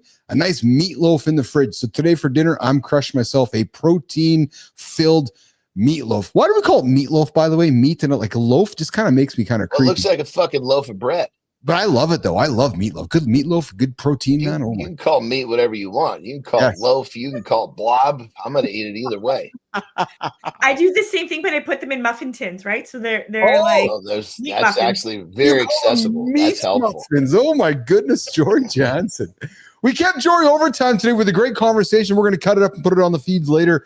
Is protein drinks good for you? The reality is, guys, have that whole food and supplement with protein drinks, or don't have any at all. Jorie, it's spring break for the kids. Is it spring break for you today? No, my new executive director for the Canadian Sports Center starts, and everyone else is away. I get to be the one to welcome him in. Oh, good job, Jorie. There you go. So do you go there? Does he come here? Or do you got to do virtually? I go. No, I'm going to head into the offices at the University of Manitoba. Oh, have you met before, or is first time meeting? I met him during the interview process. Okay. Oh, are you excited? I am. I think that it's there'll be changes, and there'll probably be some uncomfortable changes. Yes. Doesn't mean that it's bad, right? Oh, I love your attitude. Love that attitude. That's the kind of attitude that drives success, Jorie Jansen. That's why we love having you in the lab here. Get after a girl. Hey, I guess when we have you back, you're going to have your hair done. Yes. Yeah. So I'll get it done. What you haven't done? Give us a sneak peek. I'm probably going to cut some of the gross hair off too, just because it's time. I do have an article on the shelf here, Johnny, about hair loss and so forth, and I thought we'd put that on the table for. It might be appreciative for you, and as I get older, my hair's thinning too. So I got so much fucking hair grows all over my fucking body. Jesus Christ, man! I'm no shortage of fucking hair, except for on the top of my head. Jorie, we appreciate you. Appreciate the conversation today. It was a good one. Our protein drink's good for you. I'm really glad we dug into it. We're going to get into protein bars later this week, I think, as well. Have a good one, okay, Jor? All right. Thanks, you guys. Take care. Thank you, Jorie. Bye. All right, Jorie's out of here. Keith and Johnny are hanging out here. We're working towards wrapping up. Johnny, want to go for a quick little break before I say goodbye to you? Yeah, let me take a piss for sure. John's going to take away for a couple minutes. Then we come back, guys. I'm going to, we're going to create, Keith and Johnny, where's my piece of, yes. So I got something here, guys. We're going to create some conversational content. The ultimate core workout guide for guys over 35. Yeah. So if you're under 35, tune out, not for you. If you're over 35, this is coming up for you. Why? Doing some testing with conversational content. So I got a guy who's strong and defined. He's 53, John Anderson. So we're going to get into that in a few moments when he comes back from break, before we wrap up the show and get to the community corner. But let's reset. Morning Loop, guys. We just caught up. Keith, John, and Marty. Marty crushed the High Rocks over the weekend. I invite you to check out Christopher Martin, See Marty Fit, his Instagram page. He's got some great content from the High Rocks, and it looks like he had a ton of fun. That was this weekend. And then we got into a Rich Roll conversation. The guy woke up at 31, obese. 31, woke up, addiction problems. Life was spiraling out, didn't figure it out. Came to 40, woke up obese, unhealthy as a mofo, said, I got to get my shit sorted out. A few years later, he went and competed in 5 ultra marathons in Hawaii. Changed his entire life. One of the only men. He might be the fittest man in the world, Rich Roll. We talked about him earlier on in the show. He went from losing everything to becoming one of the fittest guys in the world. We talked about that. And the guys I dug into, my morning routine was broken. It was broken for the longest time, and I needed to sort shit out. And I talked about how I fixed it. So I invite you to go back to that segment in the show. And then, of course, Jorie joined us. We talked about our protein drinks good for you. And here's the key hook, guys. What's good for you protein drinks is a supplement, not as a full course meal. If you're crushing full course meals and supplementing with protein drinks, you're doing the right thing. If you're having protein drinks and supplementing with food, you're doing the wrong thing. But guys, I will offer you this. It's very easy to make a protein powder. So as you're going through your day today, wondering what you're drinking, wonder what you're drinking. True story, because I did my own little business research, and it's not hard to make a protein drink, and it's not hard to decide what's going into it. Amy Reinhardt, I'm with you. I did some Rich Rolling as well on YouTube, and I checked out. What's funny, Amy, is when I mistyped his stuff when I was doing some research, and I went in as a Rick Roll, and all of a sudden Rick Astley stuff started popping up. I'm like, what the hell, man? I'm not looking for Rick Astley, and then I was conveniently and quickly reminded that, of course, Rick Rolling is the Rick Astley moment of, I'm never going to let you up, never going to turn you down. You know that song, you know that one there. So anyway, so that was the Rich Roll conversation we had coming up there earlier on in the hour as well. Johnny, I got a piece of conversational content. Yes, good time. Thank you very much. I do sing for a living along the way here. John, I wanted to create a piece of conversational content this morning. I want to test it out on the YouTubers. And I want you and I to talk about this. Strong and defined at 35. I have something here that talks about the ultimate core workout for men that are 35 plus, and it goes like this. Are you over 35 and finding it harder to maintain a toned, defined core? Well, guys, I'm thinking as we get up and we're sitting around, you might just be not alone. So for the next few minutes with myself and John Anderson, I want to reveal the 5 most effective core exercises specifically designed for men over 35. These exercises will help you achieve that sought-after 6-pack without putting unnecessary strain on your body. And guys, I'm going to clarify this right off the bat. I fucking hate every exercise article, conversation. Sorry. What? I'm not a big fan. I'm going to rephrase this. I use the word hate that I'm being taught by my brother here. I can't use that word, and he's absolutely right. But I will emphasize this because not around me. You can use it around anybody else. You're not around me. No, I try not to use it anywhere because you teach me something. I'm just playing. I know you're taking that out of your vocabulary. But you're right, though. But I will emphasize this, though, because I kind of do hate I'm using that word loosely, but I will say dislike. Guys, there's so many articles and discussions talking about how to get a six-pack. It doesn't come from what you're doing with your sit-ups. It comes in the kitchen. Yes, I was going to say, we got to establish that first, because it was what was the phrase? It was toned, defined, was it? Okay, yeah. So the tone, that will have to do with the shape of the muscle. The defined will have to do with the lack of body fat on the muscle. Exactly. So understand there's two elements to this. Yes. And I wanted to emphasize that. And if anything, guys, as we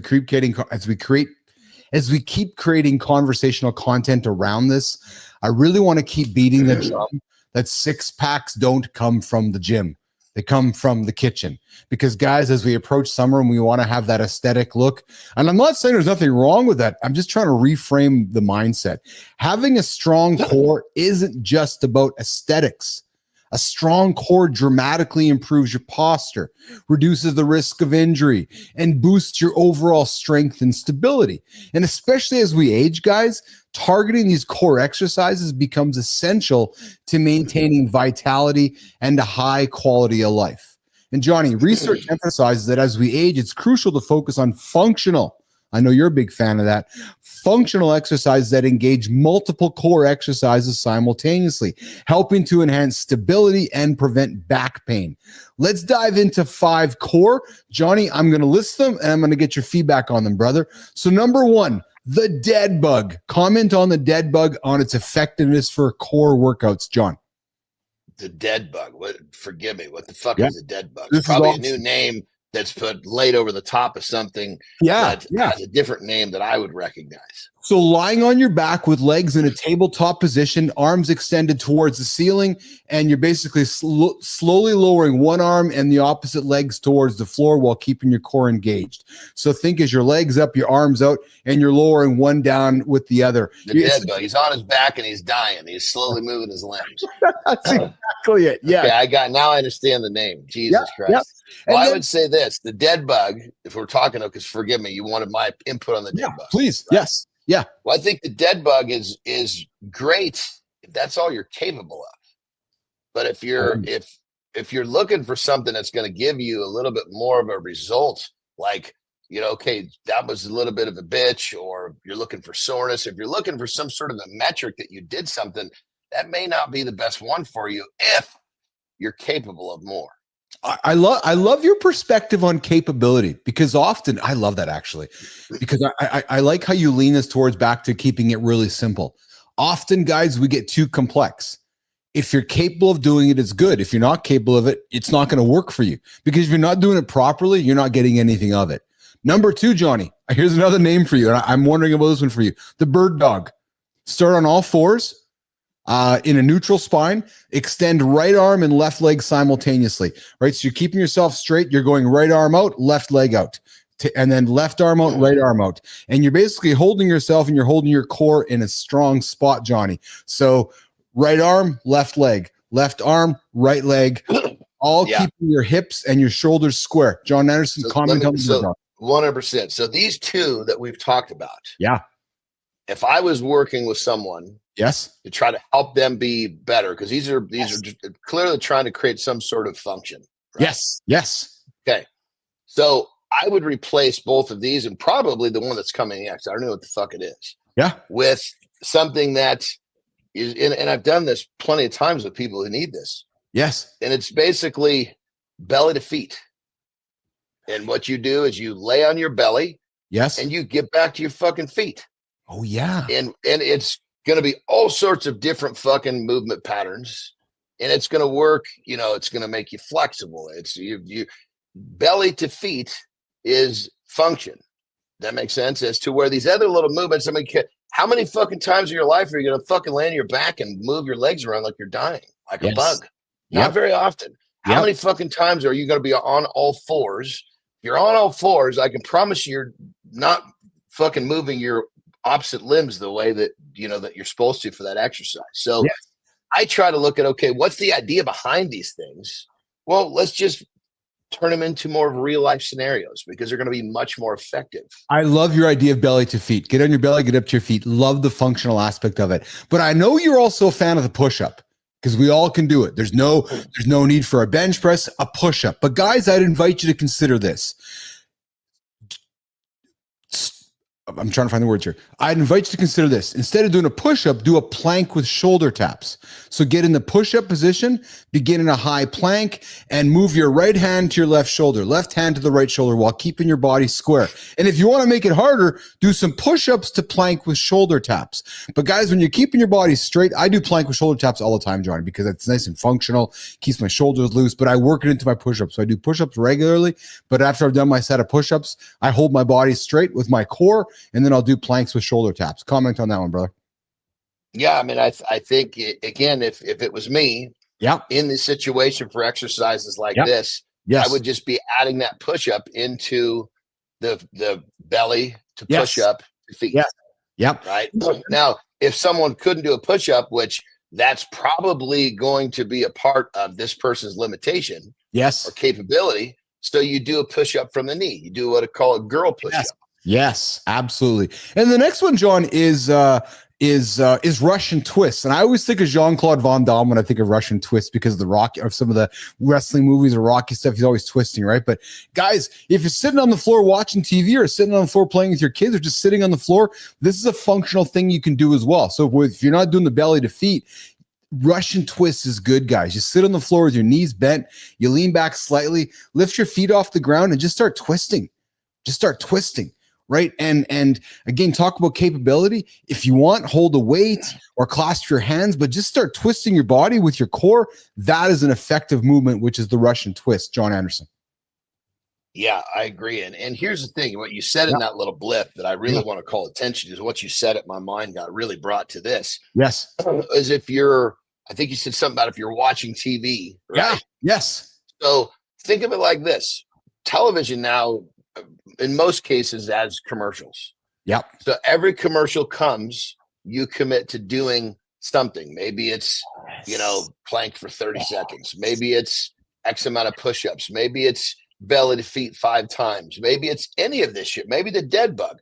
At this point, the fact that you're replacing dead time with something, even if it's way beneath your capability, is better than just laying there like a dummy and completely fucking wasting that time. When I was a kid, I used to do sit-ups or push-ups every time a commercial came on.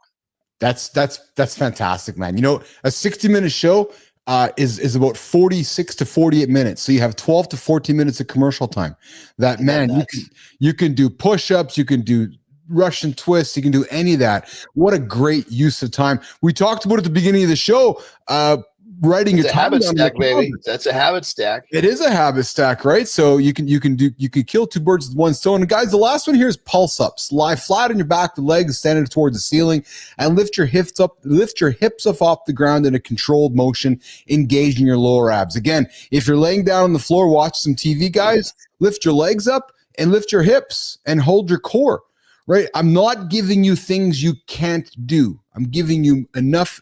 I'm giving you exercises that we all should be able to do. So guys, 2 quick tips for integrating these exercises. Well, John gave you one of them, a bonus one. If you're watching TV, do it in between the commercials, right? Or if you're at your desk throughout during the commercials. I'm sorry. Yeah. Do it during the commercials. And guys, consistency over intensity. You've heard Marty talk about it before.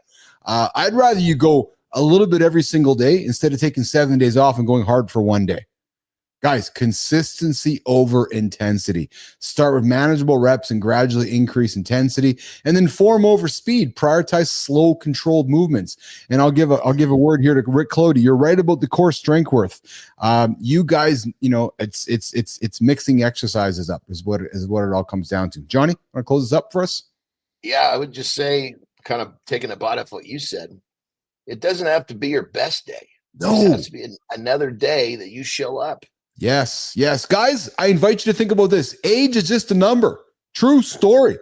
With the right exercises and mindset, you can feel stronger and look better at any age. Guys, you really can.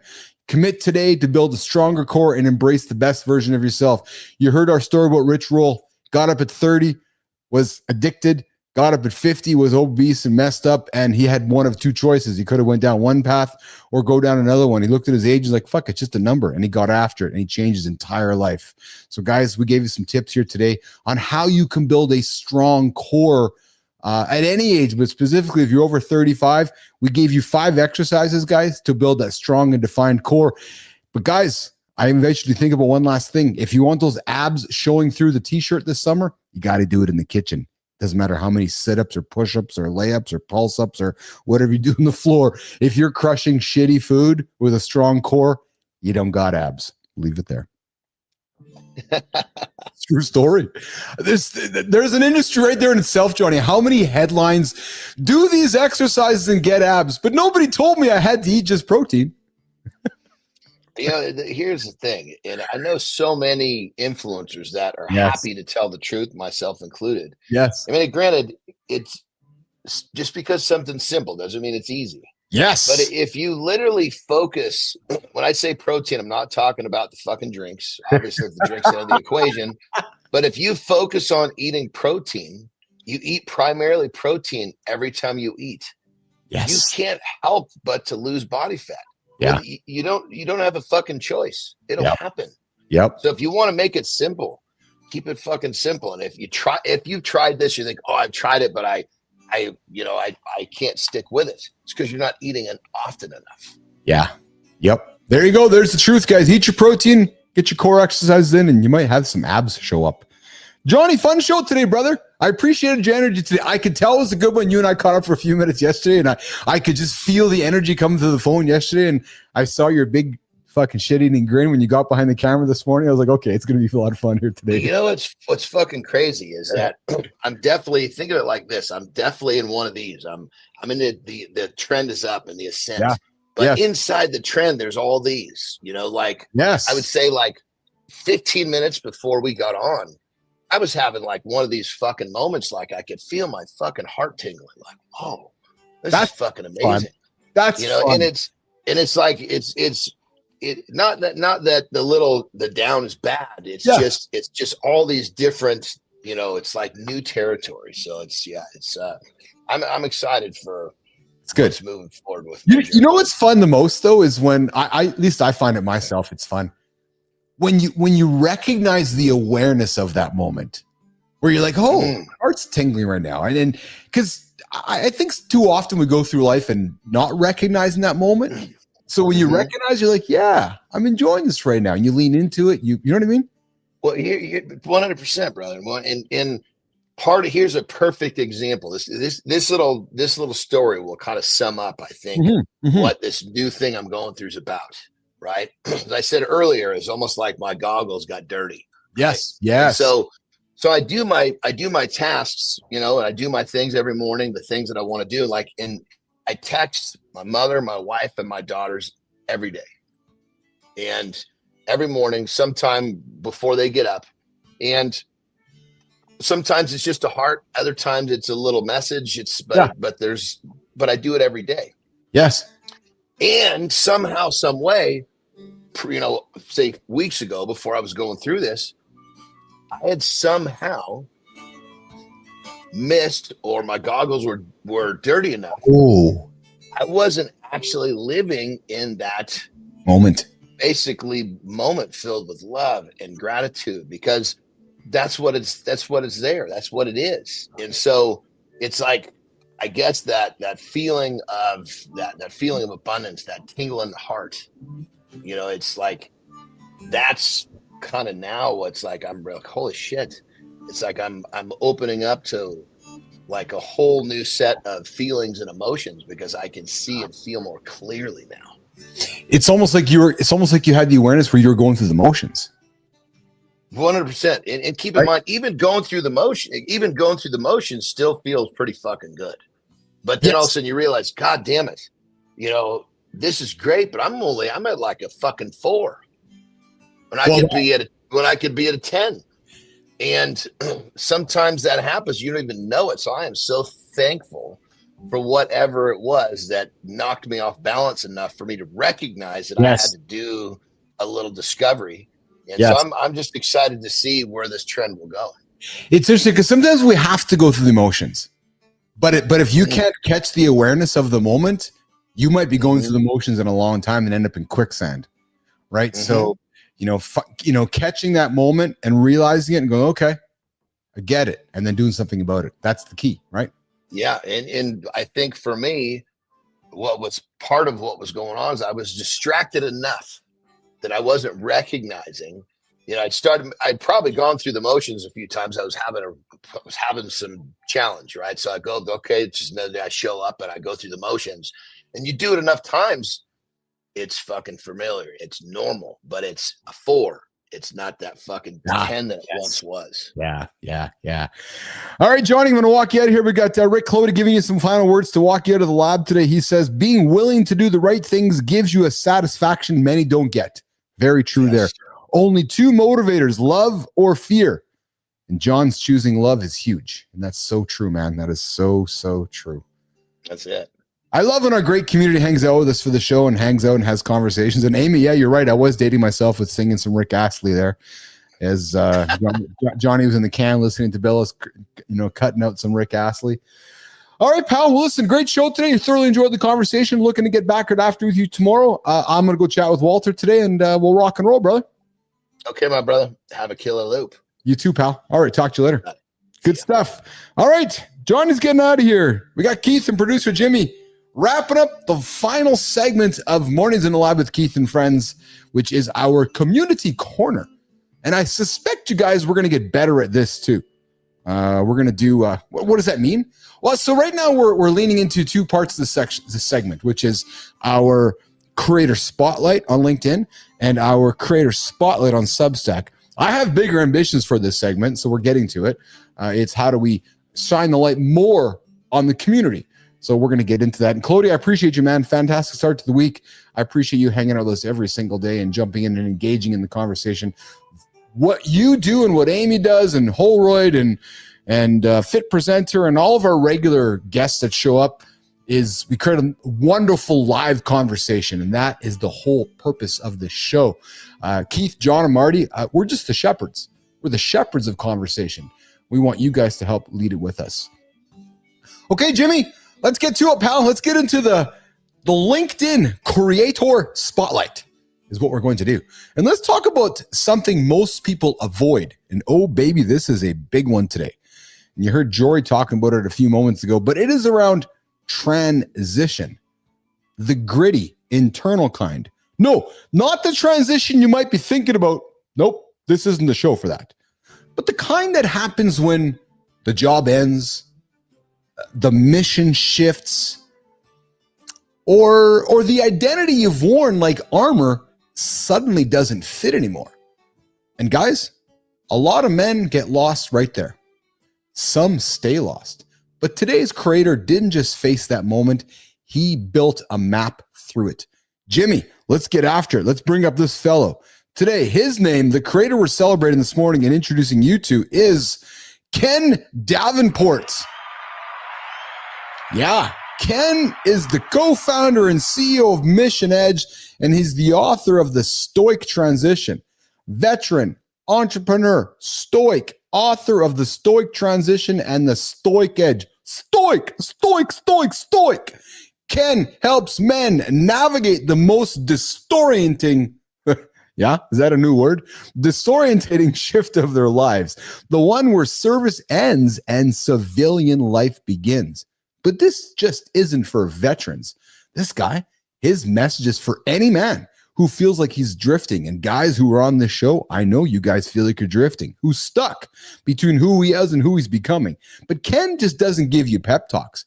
The guy gives you tools, philosophical armor for the mind, practical clarity for the chaos. He teaches men how to embrace resistance, not run from it, how to build resilience, not just mask the pain, and how to define strength, not by status, but by inner calm and intention. So why do we support Ken's mission? Because Ken's work is our work. He's not selling hacks or hypes.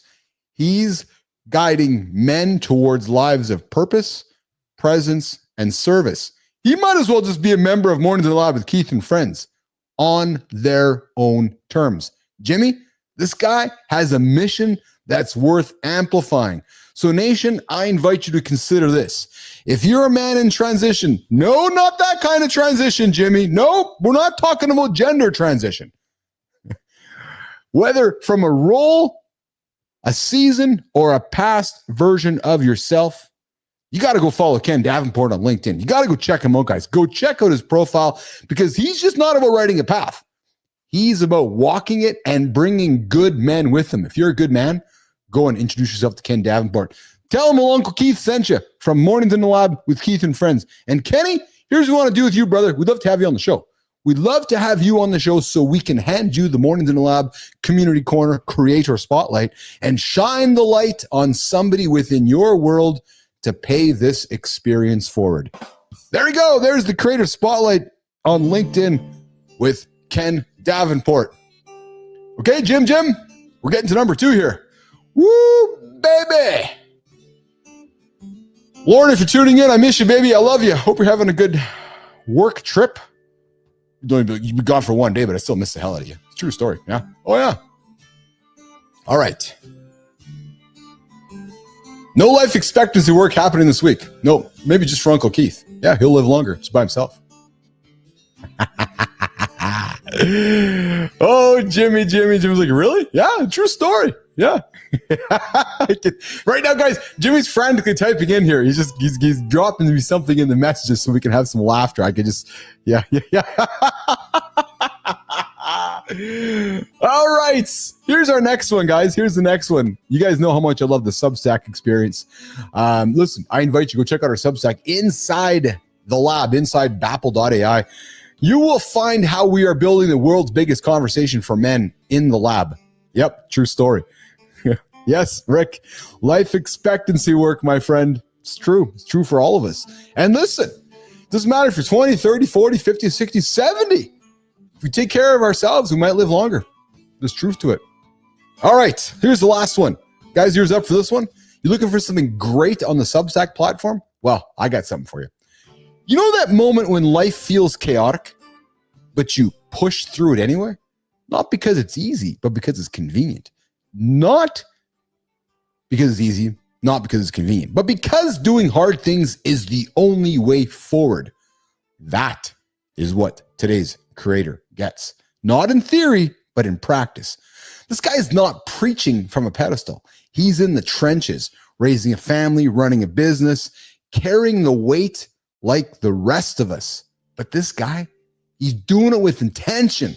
You know how much I love intention. With clarity, with fire. What's his name? I'm not telling you. No way, baby. Haha. Nah, he's a power lifter, he's a gym owner, and he's an Ironman. And this morning, Mornings in the Lab with Keith and Friends is ridiculously excited to introduce you to Jimmy. We got Zach Hommel. Oops, there it is right there. Zach, there's the button. Zach is a power lifter. He's a gym owner and he's an Ironman, but more importantly, this guy's a man of faith. He's a father. He's a husband and the guy behind the Do Hard Things newsletter on Substack. Now, Zach is not just sharing life advice. No, he's showing men how to lead themselves. One decision, one rep, one hard thing at a time. He's writing. The guy writes great content. Love his Substack. His writing hits different because it's grounded. It's grounded in truth. It's grounded in honesty, and it is damn useful. He talks about real things in his Substack, what it means to carry chaos with composure, how to move with discipline when life is a mess, why your habits are either building your legacy or burning it down. Why are we supporting Zach's mission? Because this guy's not just building hype. No, he's building men who can hold the line mentally, physically, and spiritually. The kind of men who show up strong for their families, their purpose, and themselves. So, gentlemen, I invite you, if you're tired of soft talk and ready to build something solid, go follow that guy over there. Yeah, the guy over there, Zach Hommel. Subscribe to Do Hard Things and start choosing the hard way, the better way, the only way. Zach, we'd love to have you on the show, brother. Love to have you on here. Introduce yourself to myself, John Anderson, and our entire Mornings in the Lab community so we can spread your word out there, but most importantly, give you the light to shine it on somebody in your community so we can keep paying the Mornings in the Lab Community Corner Creator Spotlight forward. Okay. Woo. There's my celebratory sigh. It all comes around this part of the show.